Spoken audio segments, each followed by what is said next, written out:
Hi, welcome to Warrior Commission Now, where we talk about practical ways to live your commission with the Lord.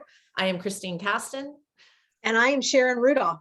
And Sharon and I are we're looking at a topic today that is focusing on God's majesty.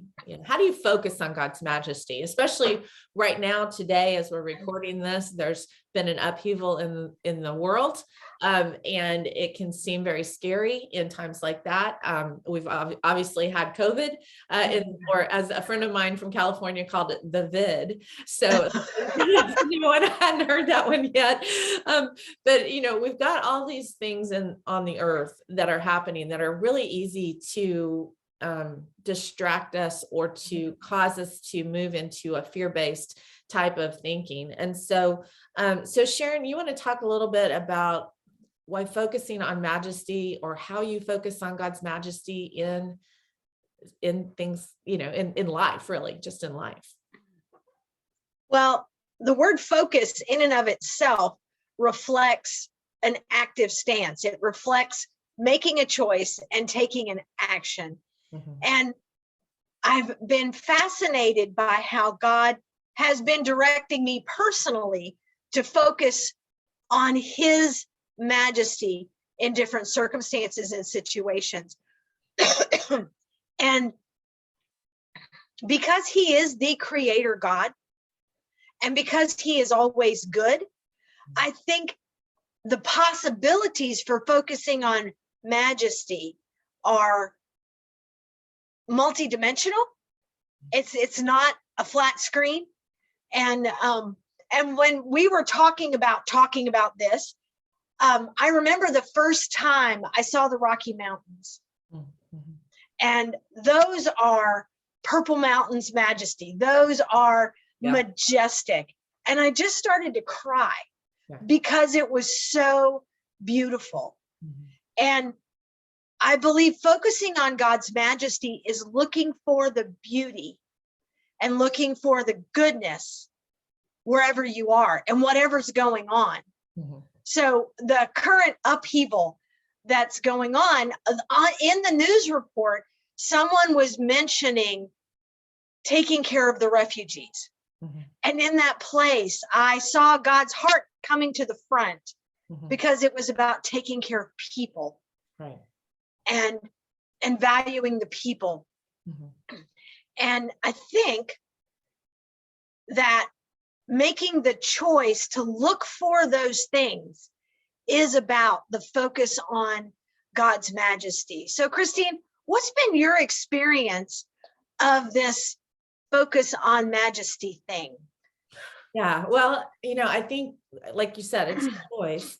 It's easy to get distracted and somewhat grounded, if you will, on what's happening here versus what God's doing there. And in part of the focus on majesty, for me, a lot of it has to do with recognizing that God is God and we are not, right? That that there's something about his sovereign plan that is continuing to go forward, whether or not we realize it's happening. Like, we don't always know what the sovereignty of God is bringing about, or the purposes and plans that God has, but it is a discovery process. And when we focus on majesty, we start to see what God's doing and how he's moving. And it creates a different perspective for what is happening here. We start seeing, like you said, the refugees people are already concerned about helping the people that are being displaced because of the conflict that's happening. And at the same time, if we take it on a more personal level, one of the things that has been God's majestic nature in my life has been his previous nature. And what I mean by that is he's given me a heads up when things were going to happen. He's helped me prepare for what was coming. I mean, it's not like he gives me, a laundry list of everything that's going to happen.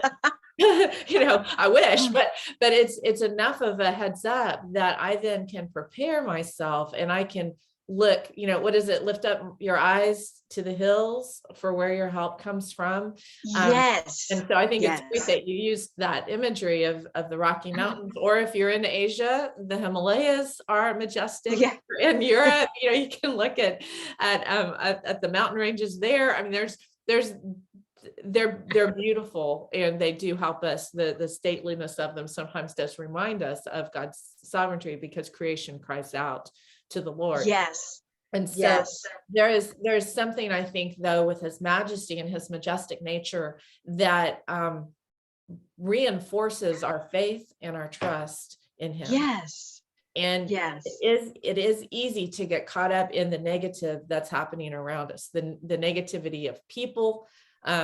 When people, what we say, when people are people, when people are, there are people that can be good in their peopleness, but there's also peopleness that's not. And so when we're seeing the depravity of humanity, we can't forget the majesty of God. And right. we can't forget that he is always moving, and he is always present. And even though it may not seem like it, or even though we may want him to rescue us from a situation, right. there are times in his majesty that he will help us turn that situation into something that is powerful and able to bring others into freedom, because of the freedom we've been able to walk into. Right. With those situations. I don't think he causes bad things to happen. I don't think he's an evil God. He is a good God. But people make things happen that are not always good. And so what else do you have as far as your thoughts on God's majesty and faith and trust and hope in him? Well, I think you can just take a look at the Bible and look at the life of Joseph in the Old Testament. Right. Because things happened to him that were not his fault at all. Mm-hmm. And yet God worked out world circumstances to put this man in this place to save a whole people group and to make a plan for a famine. Right. Yeah. So it brings in, when you mentioned God being previous, God knew what was going to happen. And Joseph, by focusing on God's majesty and his sovereignty, that maybe God does know what he's doing, that he was able to take his circumstances, learn what he needed to learn in that place, and be ready to step in and be active with his focus on God. And I think in our everyday, we always have opportunities to ask the question, okay, God, where's your majesty here? It's a valid question. And you can ask God at any time, God, help me see what you're seeing. Help me understand what's important to you. And he will help us step into his majesty.